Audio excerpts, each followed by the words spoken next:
Bonjour à tous. Aujourd'hui, je viens sur un podcast, mais je ne sais pas trop de quoi je vais parler, j'avoue. C'est d'ailleurs peut-être pour ça que l'épisode est posté le dimanche et pas le vendredi. C'est peut-être parce que j'ai pas trop d'idées. Pourtant, je regorge de plein de trucs qui se sont passés ces derniers jours, mais j'ai l'impression que, enfin, je sais pas, je crois que je m'auto-convainc que c'est pas des bons sujets. Et donc voilà pourquoi j'ai pas trop de sujets. En fait, j'en ai tellement, je pense que j'en ai tellement que je sais pas lequel choisir entre tout cela. Et mais ce dont je veux parler, c'est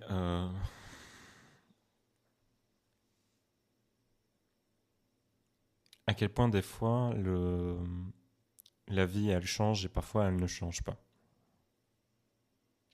C'est pas aussi simple que la phrase que je viens de dire. En vrai, euh, j'ai deux aspects de ma vie, un qui change beaucoup et l'autre qui change pas du tout, où j'ai une certaine routine par rapport à ça. Et c'est fou ce que les deux se mélangent et à quel point les deux peuvent avoir euh, peu, peu s'entrecroiser, alors que où les endroits de ma vie où ça change pas beaucoup et les endroits de ma vie où ça change beaucoup, c'est pas du tout les mêmes. Ils n'ont rien à voir. Je pourrais les séparer l'un comme l'autre. A priori, ils n'ont rien en commun, mais bizarrement, ils s'entrecroisent parce que tu apprends des choses d'un côté comme de l'autre. Et c'est, c'est assez étrange. C'est assez étrange, je trouve. Euh, et l'un des trucs où c'est le cas, c'est que, en fait, euh, les deux endroits où ça, cha- où ça, le thème sur lequel ça se rejoint, c'est notamment sur la cohabitation. En fait, sur la cohabitation avec des personnes, les relations sociales avec les personnes. Les deux endroits, c'est le boulot et moi au privé, là où j'habite. Et là où j'habite, eh bien, je dois m'entendre avec la personne. Euh, et il faut un peu s'acclimater à la façon dont cette personne a de vivre et prendre ses habitudes, et ça prend du temps. Mais ça, je ne vous spoile rien, je pense. Quand tu habites avec une nouvelle personne avec qui tu n'as jamais vécu, il y a de nouvelles choses à, à apprendre, de nouvelles choses à faire, de nouvelles habitudes à prendre, de bonnes habitudes à prendre, et il y a des mauvaises qui arrivent. Et l'autre, c'est le travail, où là, ça fait quand même quelques temps que ça commence à être vraiment assez routinier au niveau des personnes que je rencontre, au niveau des personnes que je vois. Et chacun a ses avantages et ses inconvénients, c'est-à-dire que habiter avec quelqu'un que tu n'as pas l'habitude, ben, ça te bouscule et tu dois prendre des habitudes que tu n'as pas. Et forcément, si tu dois prendre des habitudes, c'est parce que quelque part, les habitudes que tu avais avant pourraient poser problème à la personne avec qui tu habites. Et c'est un peu chiant parce que tu te dis, mais j'ai l'impression de ne pas faire quelque chose de mal en soi en faisant mes habitudes. Mais voilà, il y a des trucs qui fonctionnent pas, ça roule pas comme ça devrait l'être et c'est pas aussi simple que, que ça, que ça devrait l'être.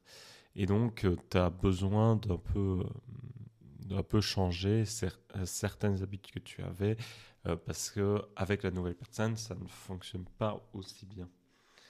Il y a des nouvelles choses à faire du coup. D'un autre côté, ça te permet de découvrir de nouvelles choses, ça te permet de découvrir une nouvelle façon de vivre ta vie. Et ça, c'est agréable parce que tu rends compte des points positifs aussi de cette nouvelle méthode. Ça vient pas de nulle part, c'est pas toujours que du négatif. Et même si tu dois changer, même si c'est chiant, c'est pour un mieux aussi, quoi, sur certains points. Et ils sont tout aussi agréables à tout aussi agréable à découvrir. Et au niveau des points, au niveau du boulot, c'est surtout de ça que je vais parler. Euh, Au boulot, en fait, les collègues, mais je commence un peu à les connaître et je commence un peu à percevoir leurs défauts. Et à force de les voir tous les jours, bah, c'est un petit peu, je vais pas dire chiant, mais c'est un petit peu. Mais tu commences à voir les points négatifs et c'est pas très agréable, quoi. C'est forcément, tu vois les défauts de chacun et tu te rends compte à quel point ça peut bloquer ton travail, que ça peut bloquer leur travail et que ça peut bloquer le travail de manière générale dans l'endroit où tu travailles. Et ça peut devenir un peu exaspérant au bout d'un moment. Mais d'un autre côté aussi, là, bah, c'est que tout roule maintenant. C'est que, enfin, tout roule. C'est-à-dire ce qu'on a l'habitude de faire, ben, au moins on a la technique, on sait comment on doit s'y prendre, on sait ce qu'on peut demander, etc. Mais d'un autre côté, les points négatifs, ils sont là. Euh, et en fait, pour avoir ces deux aspects-là de ma vie où c'est assez différent, ces deux zones où c'est assez différent, euh, tu te rends compte qu'en fait, il y a des points positifs et des points négatifs et que le changement comme la stabilité, en fait, les deux sont très bien. Tu arrives à t'en sortir dans les deux cas. Tu arrives à faire t'arrives à faire avec les changements comme tu arrives à t'acclimater et à t'accommoder des défauts de chacun. Mais ce qui est le plus important, c'est que ces deux aspects, pour moi, ces deux aspects, ils se nourrissent l'un l'autre, c'est-à-dire qu'ils aident l'un l'autre. C'est-à-dire que quand tu es habitué aux défauts des autres dans un endroit où c'est assez routinier, euh, eh ben, tu vas avoir tendance à te plaindre parce ils vont venir te bloquer, ils vont venir bloquer ton travail, ils vont se bloquer eux-mêmes et tu vas avoir tendance à voir les côtés négatifs. Mais aussi de voir les côtés négatifs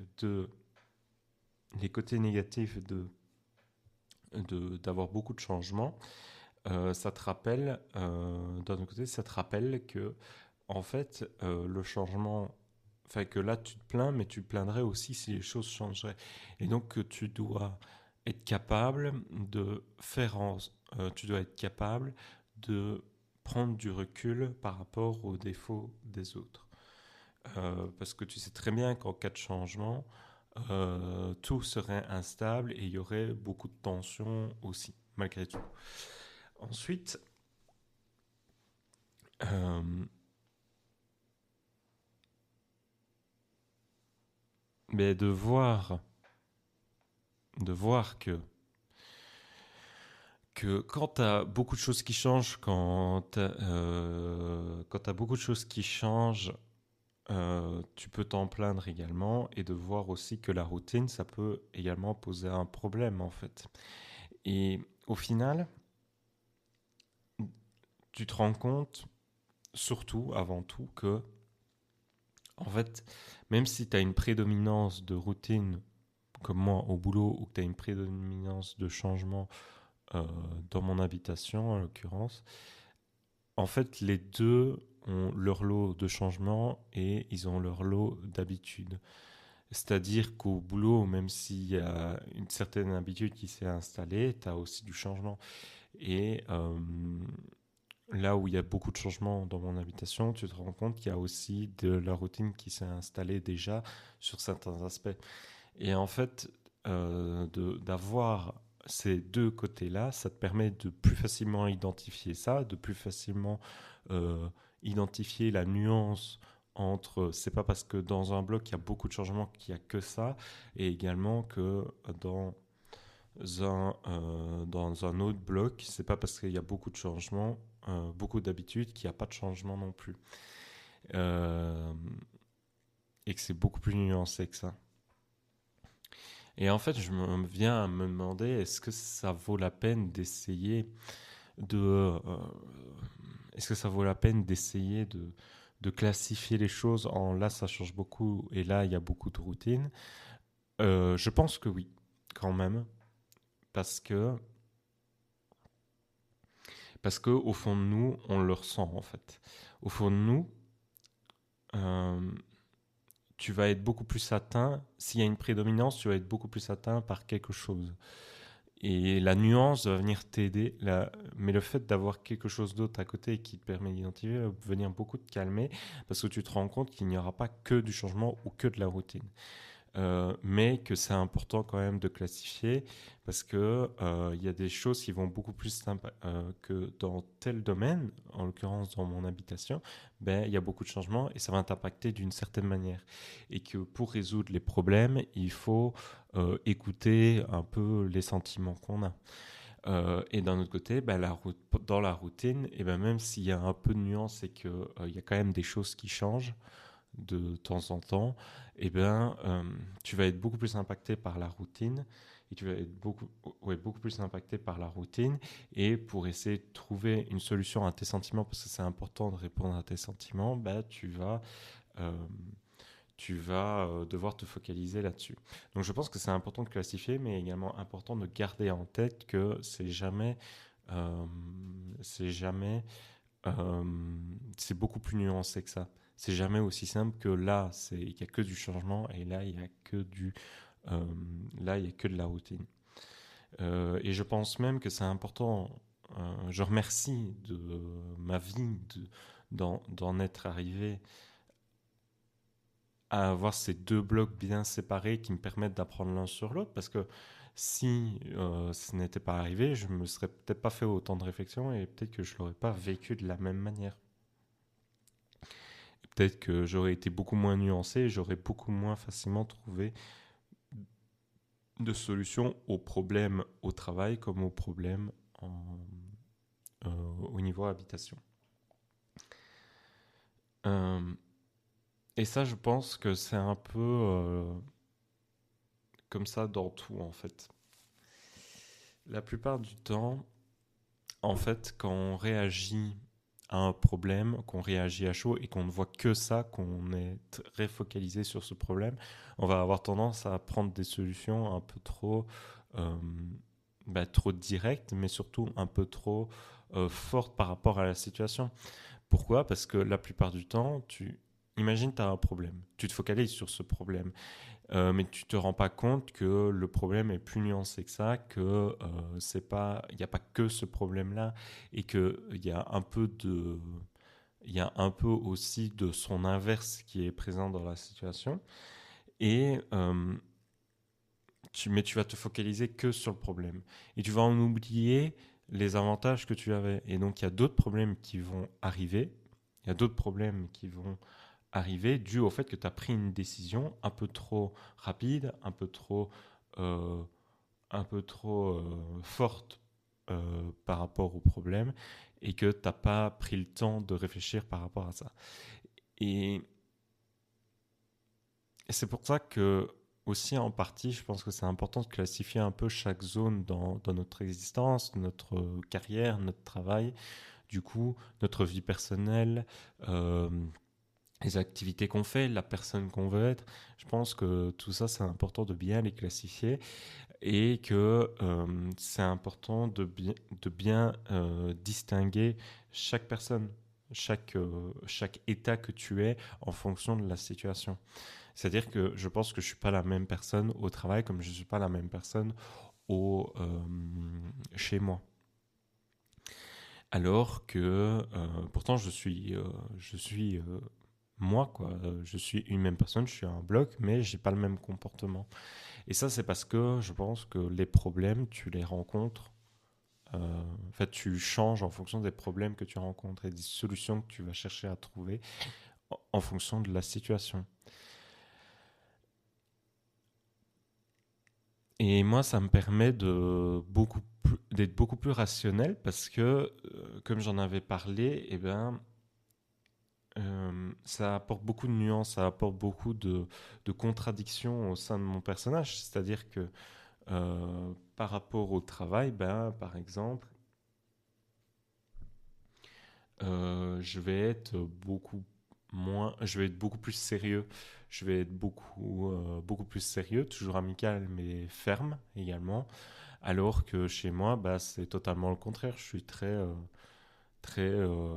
calme, etc. Et c'est très contradictoire en fait les deux personnes que je suis au travail et que je suis dans le personnel en fait.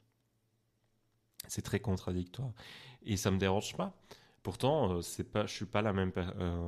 Ça va pas du tout ensemble, quoi. Quelqu'un qui serait dans une même zone, dans un même domaine, euh, contradictoire dans sa personnalité, ça pourrait poser des problèmes.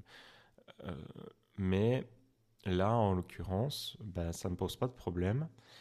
Et c'est pour ça que je pense que la nuance, la contradiction, c'est important d'en avoir. Euh, c'est vraiment important d'en avoir et de pas vivre toujours la même situation, de pas toujours être la même personne euh, en fonction des zones. Moi personnellement, je préfère largement ça parce que c'est beaucoup plus facile, ça résout beaucoup plus de problèmes et je trouve ça plus facile d'accepter le fait qu'on puisse être différent à certains moments face aux événements de la vie, aux endroits où tu te trouves et face aux difficultés auxquelles tu te trouves. Et donc forcément, si tu es au travail ou dans le personnel ou en personnel, mais je parle le secteur personnel, je veux dire chez toi, quoi, mais en côtoyant des gens, et il y a le toi personnel, la personne que tu es et que tu veux créer, quoi. Je pense que c'est important de ne pas être la même personne à chaque fois et de montrer un peu comme tu es complexe, que c'est pas aussi simple que ce qu'on veut bien le dire. Et c'est pour ça que d'être fidèle toujours à mes valeurs, ben non. J'essaye de les contredire, j'essaye de que mes valeurs se contredisent, j'essaye que mes sentiments se contredisent parce que je découvre de nouvelles choses. Et aussi, ça aide les autres, puisque si tu es capable d'admettre que tu peux te tromper dans tes sentiments ou dans tes valeurs, ça te permet aussi d'accepter bien plus la vie des autres et c'est toujours beaucoup plus agréable pour une personne quand elle se sent écoutée et quand euh, elle se sent bien dans son avis et bien dans ses sentiments, elle. Voilà. Donc, voilà, je suis parti très très loin, en vrai. Je m'attendais pas à ce que ça aille si loin, mais ça m'a fait du bien d'en parler et j'espère que ça aidera, que ça plaira, que ça parlera à quelqu'un. Et ben, je vous dis déjà à la prochaine, ça fait 20 minutes que j'enregistre et j'espère que ça vous aura plu et je vous dis à la semaine prochaine pour un prochain podcast.